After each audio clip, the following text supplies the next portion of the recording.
Lowe again.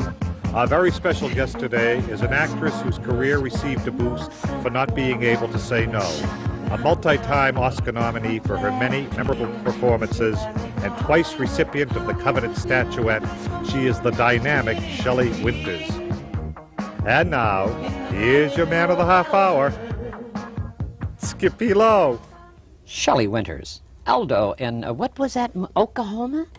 Yes, I played Ado Annie. Ado Annie. Yeah. Come on, tell me about that. I'm just a girl who can't Celeste say Holmes no. did that first. Yes, she did it first. I did it in its 5th year. Uh-huh.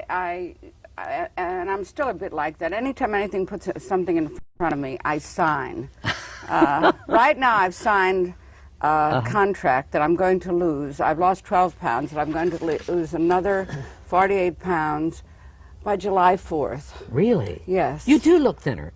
I know, that's why I've got a double chin. Your face begins to... but that's all right. But you look we great. can take care of that. You look great. Shelley, Thank you. St. Louis. Born? Missouri, born. You and Tennessee Williams, huh? Yes. Tom? Yeah, I don't know why he had such a southern accent and I didn't. I never figured it out. I used to But you went to New York, Brooklyn, didn't you, after? Yes. I sort of think of myself as a Brooklyn girl. I went there at 9 years old, and then I went to Hollywood at 16, so I don't know where I really am from. Yeah, but you know something? I loved what you said about Anne Frank, Anne Frank. Millie Perkins. She, evidently she's non-Jewish.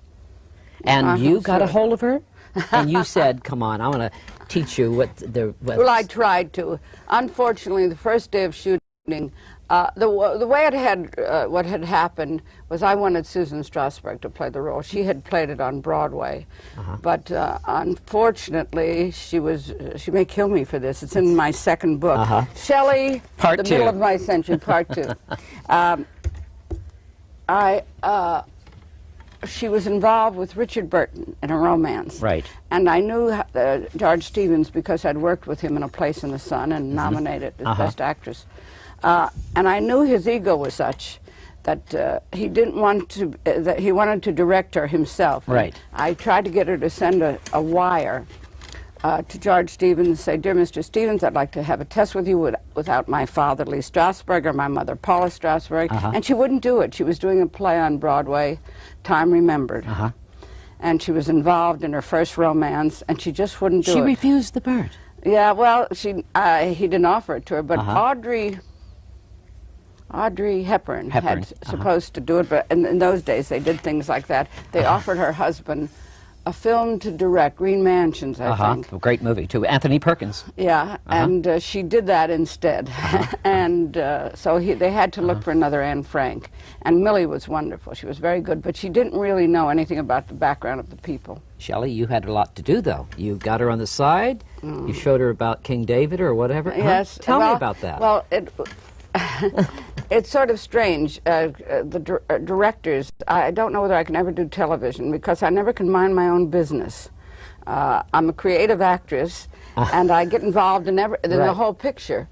And I was watching the first scene where we come up the steps to hide in the attic, and the boy and girl, Millie Perkins and Richard Byer, are burning their stars. Yes. And I'm sitting next to George Stevens, and I say, "Cut!" And I thought he was going to kill me. He said, "What are you doing?" And I said, "They left out something that was in the diary." He said, "This is a film. We have to leave things out." I said, "But it's very important. The golden Jewish star is the Star of David. It's the shield that in fighting their enemies they used. Not what the Nazis branded them with." And the little girl says that to him. And I thought he was going to kill me for stopping the shooting, but he just looked at me, and then he said, "Ivan Moffat, Brown," and he went into his trailer, rewrote the scene, and put that back in. And every time I see the picture, I'm very proud that I had the guts to stop that. Otto Frank. Tell me about Otto Frank. You won the award for that. Yes. You gave it to, you brought it to Holland? You gave it to them? Yes. Anne Frank said It was very hard to do. You gave that award away. Well, there's an Anne Frank museum that's wonderful in Amsterdam. It's called the Museum Against Intolerance. And when Otto Frank had never seen the play, Never? Never. And he just couldn't, because they were his family and they were all destroyed. Yes. And he came to watch on the set a couple of scenes, and he sat there almost shivering. And then I went over to talk to him, and he said, Shelley, you will win the Oscar for this picture. And I said, why do you think? He said, you are very like the woman. Almost exactly. She was courageous and funny and silly. And she kept all our spirits up. And he saw the scene where the Nazis were coming up the steps. The time you were doing that movie, difficult? You had some memories? Yes. It was difficult. Very hard to do. It was. I had heard when I was a kid that I had relatives who were killed in concentration camps. But I don't know, it was about 10 years or 9 years. Anyway, I said to Otto Frank, if I win the Oscar, I will bring it to the museum. Right. And he said that would be very difficult to do. I said, yes, but I'll do it. So I did it, but it was about 9 years later, and I'd won another one. So it's in a glass case right now. Yes, in Amsterdam. Why is it in a glass case? Well, I'll tell you. So when I brought it there, I was doing a film with Susanna Yark and Moore, Roger Moore, called, well, whatever it was. Right. I made 100 films. I don't always remember. And I took it one Sunday from my Oscar from Brussels to Amsterdam. And I went up to the museum, and I looked at the lady there, and I said, I had promised Otto Frank to give this to the museum. And she looked at it, she said, well, he won't be here for 5 minutes. I mean, can you wait? And I said, I didn't expect to meet him here. This was 9 years ago. And she said, well, he lives in Switzerland, and he comes to the museum twice a year. Oh, and this is And he came about 5 minutes later, and he saw me, and all the kids who were, maybe 1 million children, see that museum. And he said, why don't we go in the other room and talk? And one of the young men who said, I'm a cub reporter for an Australian newspaper. Can I come and hear what you're talking about? And I said, sure. And Otto Frank said, come in the office. And we talked about the film and how it was really spooky. It was a sense of deja vu when I saw the real attic. Because George Stevens had made exactly that. So he took you around. And I'd felt I'd lived there because it took 6 months to shoot the film. And even in the summer, he would turn the heat up, so we would swelter. In the winter, he would turn the air conditioning on, so we would freeze. And we told the kid what to ask. He really didn't even know the questions to ask. And I guess it was successful because it appeared in front page stories all over the world. And one of the things that Otto Frank said to me, I think God is punishing me by letting me live so long because I could not believe that the Allies would let Hitler get so powerful as to overrun Europe. Czechoslovakia and then Poland and then France and. What do you feel about the Germans now getting together? I have great qualms about it in terms of the United States and unifying Germany. I'll tell you, 2 times in this century, Germany has caused world wars and killed millions of people. They're remarkable people, and the young Germans I've met have been quite wonderful. I've done 2 films there. Right. But I think there is something in their history that they have to prove they're superior to everybody else. I hope it doesn't pass down from father to son and father to son. And I'm sure France and England are very frightened about that. They are frightened, you feel this? Mrs. Thatcher says so. I don't know whether there will be total unification, but if all those millions of people in East Germany are usurped into West Germany's industrial giant, they're right now practically economically the most solid people in the world, except for Japan. And all these, what bothers me, how is the American taxpayer going to support all the people who we've talked into giving up communism? Couldn't they give it up one at a time? They're all doing it together, and they're all asking us for help. Shelley Winters, you have a lot of feeling about the human people out there, the human nature. You do, don't you? Yes, I think the purpose of the actor is to illuminate the human condition. When you go to a film and you see a good actor, it's because you identify with them. Right. You know what they're feeling. And a good actor draws, I believe, from their own experience. And when it's true for him, it's true for you. It's true. If a director imposes a performance or you try to mimic somebody, it can be funny or brilliant, but it isn't moving. George Stevens had a lot to do with your career. Yes. George Stevens. I adored him. You did. Tell me, I got to know one thing, Shelley. You had an appointment to meet him at the Beverly Hills Hotel. That story, No, at the Athletic Club. Athletic Club? He had tested many people. For the Place in the Sun? No? Yeah, for Place in the Sun. American Tragedy, and that's what it was called, American Tragedy. Yeah, okay. And I had all this blonde bombshell publicity. There's some pictures in my book of it. And he wouldn't even see me. Because you were so sexy. Yeah, with all these, Double Life and Ronald Colman, and I had all this rah-rah publicity. Yes. And I finally found out that Greg Boutzer was his lawyer. And I met Greg Boutzer somewhere, and I begged him to, that he should just see me. And also Norman Mailer was a friend of his. And I said, he can just meet me somewhere and talk to me. Because I read American Tragedy 2 or 3 times. Right. And I identified a great deal with the girl. I had worked in a factory when I was a kid. And finally, he agreed to meet me at the Athletic Club on Hollywood Boulevard.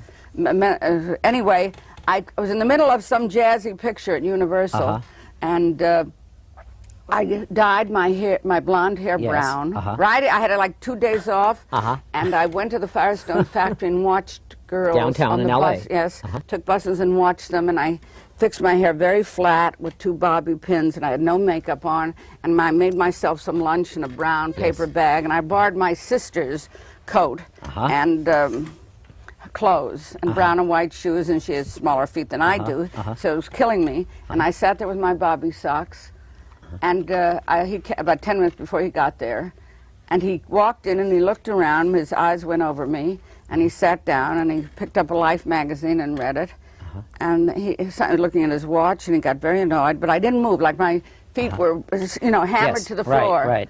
And then he started to get up and go, and I was going to say, Mr. Stevens, and I was just like this, and his head went back, and he said, he walked up to me and said, if I test you, will you let me photograph you like this?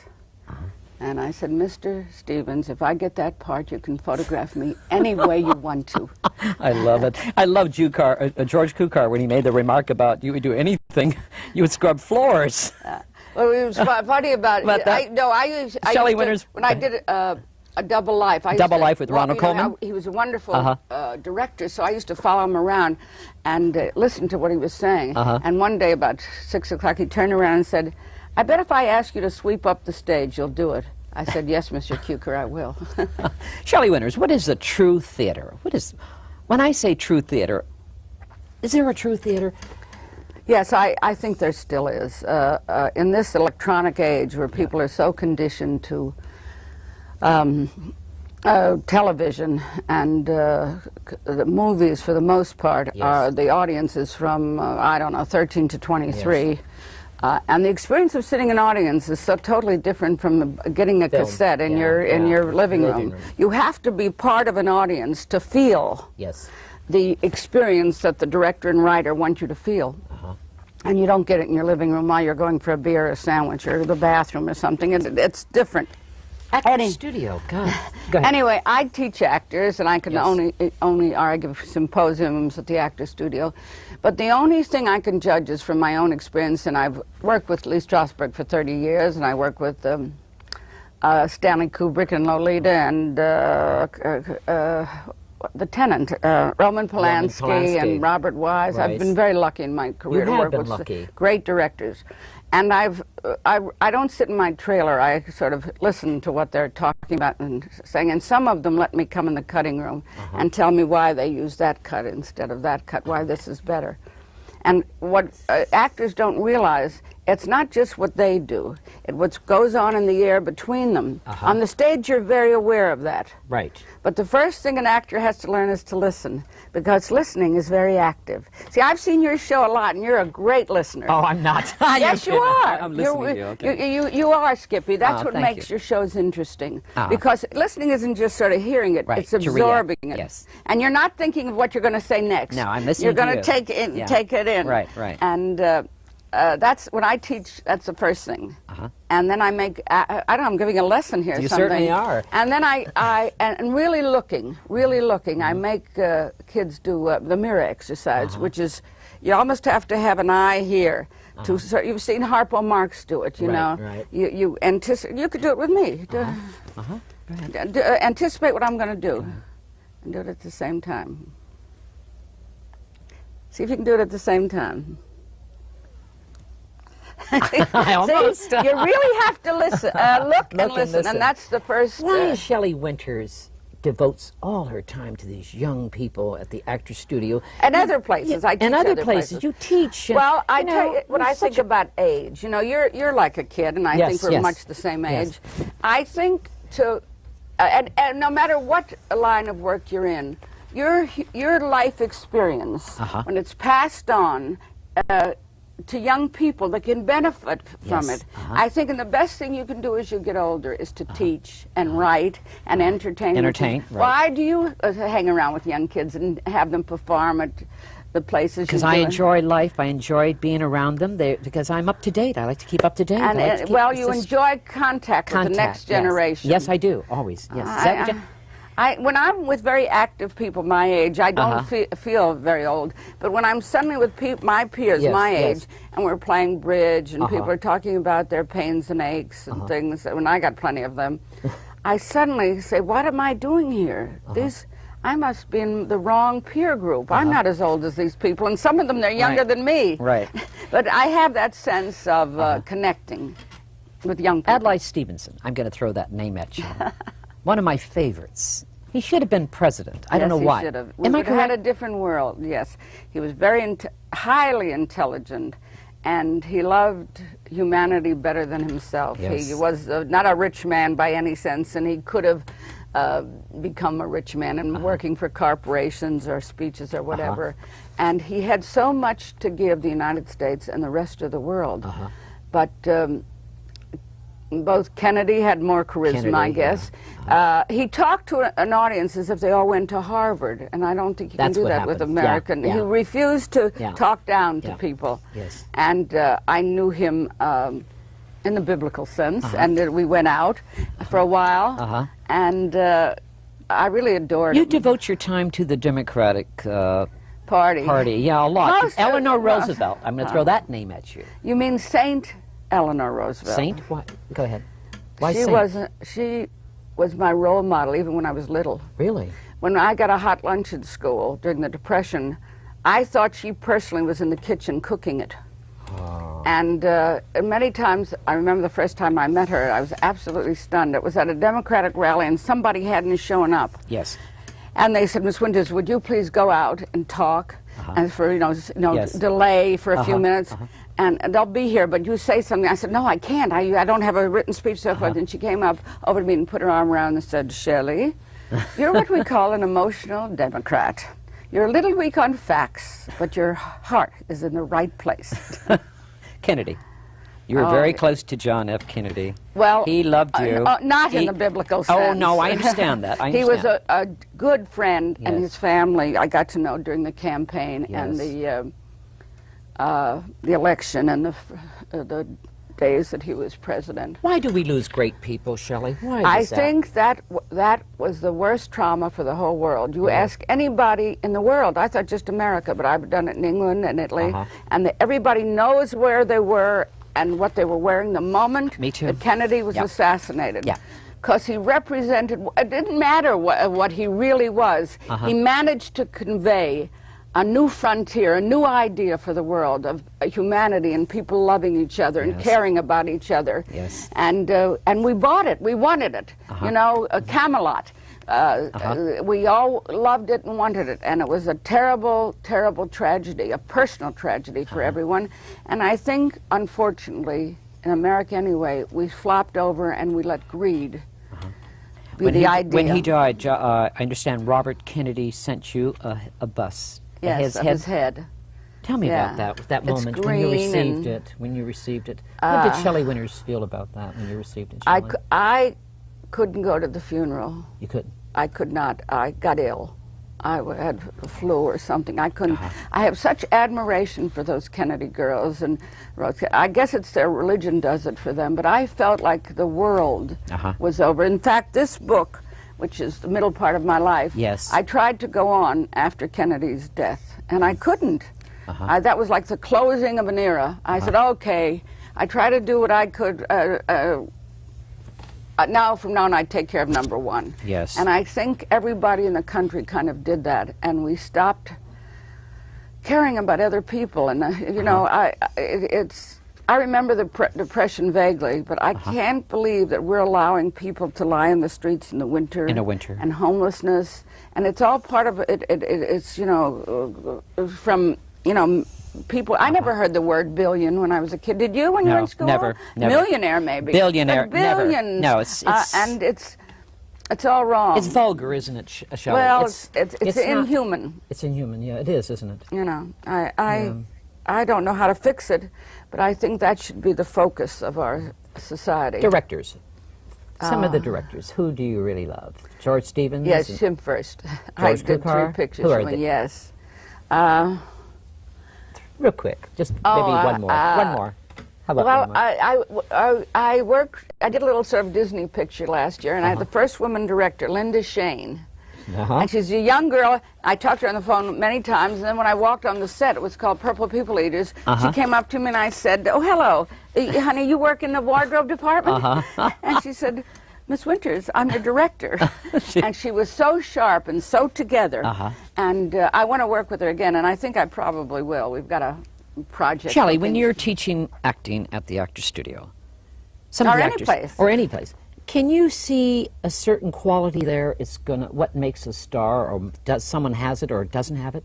Can you see that? Well, you can't make the judgment too quick. Right, right. For instance, Jack Klugman did not really bloom as an actor until he was in his late 40s. He did View from the Bridge on some little theater on Santa Monica Boulevard. He had played little bit parts. He was married to Brett Summers, and mostly he gambled.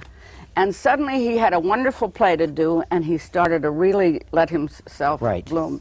But it's very hard to tell because many people spend their whole life loving the theater and acting and trying, and nothing happens. And it's like a bug. If you get that love of the theater, it never goes away. Or, you know, films and all the love and concentration in studying that people do, they would become millionaires in any other branch of work that they give to theater. What are the 3 proudest moments of Shelley Winters' life right now?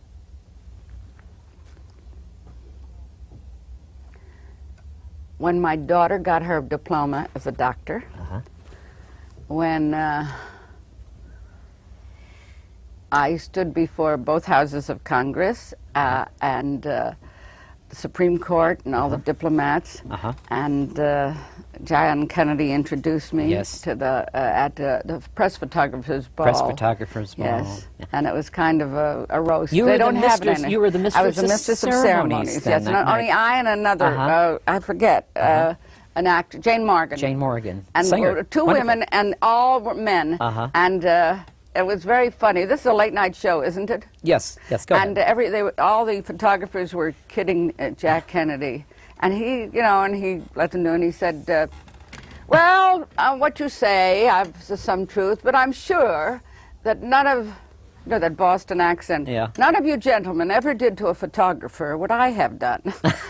You know, Jackie was a photographer when he met her. He had a great sense of humor, did he? Yes, he did. And charm, and I think he could not believe that people hated him. He didn't understand hate. Really? He couldn't understand that because of civil rights he had to be very, very careful. And I know that Stevenson didn't want him to go to Texas. If it would have happened someplace else, I guess, if they were gunning for him. But Shelley Winters, I wanted to ask you a question about your daughter. You said we can't. No, you can't. No comment. No, okay. She got married, she's though. She's a private person. Is she? She's a doctor, though. She is, but she's a private person, and you're very private too, Shelley. And I broke a rule by even mentioning that. A lot of people say you're not private, but you're very private. You play low key. You don't go certain places with certain people. You know. Well, I go with you. No, well, you know, I saw you in a play years ago, The Night of the Iguana. I was coming back from, oh, God, I love that show. You were on that show. Yes. How long did that play on Broadway? Oh, a long time. I did it a year. You loved the theater. And I loved it.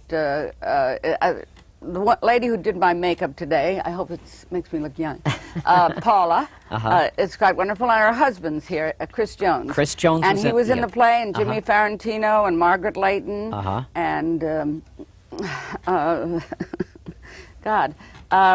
Betty Davis did it. Yes, Betty Davis opened in the show, and then for some reason she left it. Later on I found out. If you read my book, you'll find out. Yes, go ahead. And Frank Casaro, who had directed it, begged me to go into it to keep it running. It was such a special, weird kind of play that even though Tennessee wrote it, they didn't know whether it would run, and it was expensive production. And I went into it, and it was really fun. All the sort of, I guess I was having a delayed adolescence. This was, 20 years ago? In the 60s sometime. Right. Yes. And all the kids in the show had a rule. Kids, you know, some of them. I put myself in the kids category. This was the sort of crazy 60s. That we never went to sleep till dawn. And I used to get home and have breakfast with my daughter, and she would go to school, and I would go to sleep till matinee time. And it was sort of one of the freest time of my life, and we'd go to the Peppermint Lounge and twist. You used to dance and carry on, yes. Yeah, those days. I want to know about Lolita. That's Charlotte, wasn't it? Or was that Charlotte? Yes, Charlotte. I think that was one of the... Go ahead. I did a very stupid thing with that play. A picture. With James Mason. Yes, I think it was one of the best performances I ever did. It was. Stanley Kubrick directed it, and Ray Stark wanted me to... In those days, you submitted yourself as what category you wanted to be in. They don't do that now. Now people can vote for you in any category. And he said, I want to put you up in the supporting category. I'm sure you'll win it. I said, I've got 2 of those. You best actress or nothing. He said, it's going to be nothing, because there was a lot of fierce competition. So he was right, and I should have. Patcha Blue. Oh, that was Elizabeth Hartman. What is that? What, that lovely girl? Tell me about that. It's our age of drugs and sadness, and that's a Hollywood story. Like, she was a wonderful actress, extraordinary, and she had a beginning career that was very good, and I think it broke up her marriage. And I remember seeing her husband and her, and they were very happy when we were doing Patcha Blue. Patcha Blue. And I was really stunned when I found out she had committed suicide. It was in Pittsburgh. Pittsburgh. She jumped out the window. You know who else died in Pittsburgh? Eleonora Duse. Really? And that was before they did something about the blast furnaces. And she wrote to someone in Italy, I do not have to go to hell now. I've seen Pittsburgh. Tell me about your husband, Tony. Tony... Which husband? You have to be more specific. Well, Tony Franciosca. Let's get back to him. How many husbands have you had, Shelley? 3. Well, I had one during the Second World War. Right. Where we got married the New Year's Eve after December 7th, which was when the Japs attacked Korea. Pearl Harbor. Yeah. I'm mixing up my wars. And we've had so many. Yeah, we sure have. And we were married a short time, and then he went overseas. Well, let me answer the first question. Okay.